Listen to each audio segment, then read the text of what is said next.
What is up, you gamers?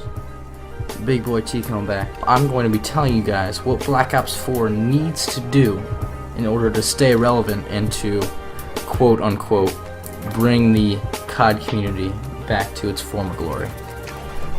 So what Black Ops 4 needs to do, first off, is have a successful launch. Man, World War II had probably the worst launch in COD history. There were so many glitches and bugs, like out of the map stuff, where you play a game and you get headshots or you get XP and they wouldn't count towards anything. I mean, there was stuff like the paint shop and the emblem editor that didn't get infiltrated in until like, I don't know, 2-3 months after the launch. Servers that won't lag. There was so much lag in the opening month of Call of Duty World War II. But this is something that I'm not keeping my hopes up for. Call of Duty is infamous to have their basically shitty launches, and honestly I don't think Black Ops 4 will be any different. I mean, it might be better, but I'm sure it's still gonna be pretty bad. But we'll see. The next thing that Treyarch has to do is to target the common player. So what I mean by this is basically work your game around towards your majority audience and not the, the 5% esport G Fuel snorting, bitches. Stuff like World War II did was they nerfed weapons because the pro esports beta males complained about them, like putting fire caps on the M4 carbine and increasing the recoil on the M1 Garand, stuff like that. Like, that's just stupid. Another thing, don't make every single map 3-lane style. Yes, we enjoy our 3-lane maps, like Raid and Standoff, all that shit. But we don't want every single map to be like that. That's what makes the game stale and boring. We want maps with power positions, secret spots. We want maps like High Rise from MW2, Estate from MW2, Castle from World at War, stuff where you can run all over the place and there's one spot that everyone will be. We also want interactive environments like the zipline on Kowloon or the elevator on Hotel, both maps in Black Ops 1. Those were so much fun to play. I mean, you just gotta stop sucking off Scumpy and all the optic fanboy losers and make the game based on the majority 95% of your fucking audience. It's not that hard. World War II didn't do this. That's what made the game boring. That's why no one wanted to play it. Because we got fucking Johnny Two Tap sitting with his bar, just watching fucking crosses and shit, making the game not fun.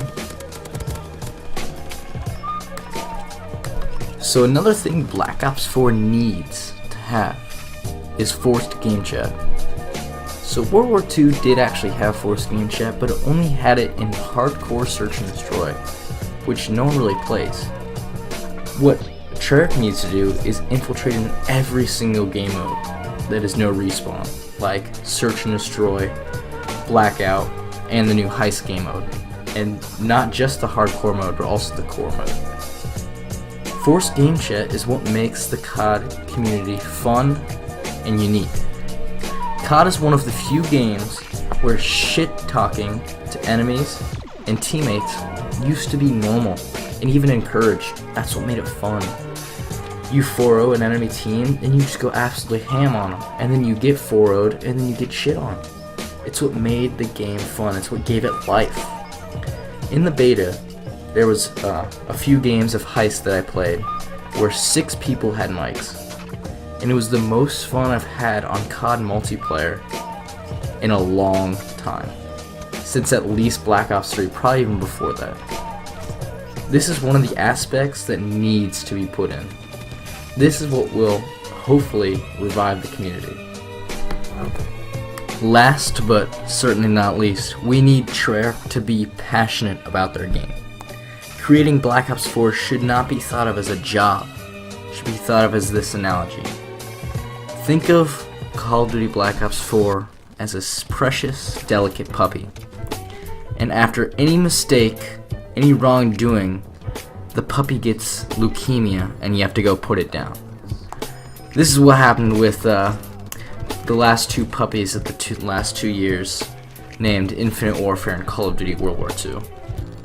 But anyways, there needs to be creative aspects to the game, and developers need to constantly be reaching out to the community and updating. There need to be community events. Now, World War II did do a good job about this, but there just wasn't enough oomph. There needs to be stuff like the Boogie Down Challenge from Fortnite, where the entire community gets together and does something. Could be stupid, could be cool, and you know, there's actually a reward, there's actually a nice incentive. We actually are already seeing this with the hashtag COD top plays. This is something Call of Duty did with the Black Ops 4 beta, where people use that hashtag, got their clips uploaded in like a montage on the Call of Duty Twitter page. But we need more stuff like this, and we need it on a massive scale. If there's only one thing Treyarch takes from this video, is that they need to be passionate. They need to take care of the delicate puppy. Right? Nobody wants to put down their puppy.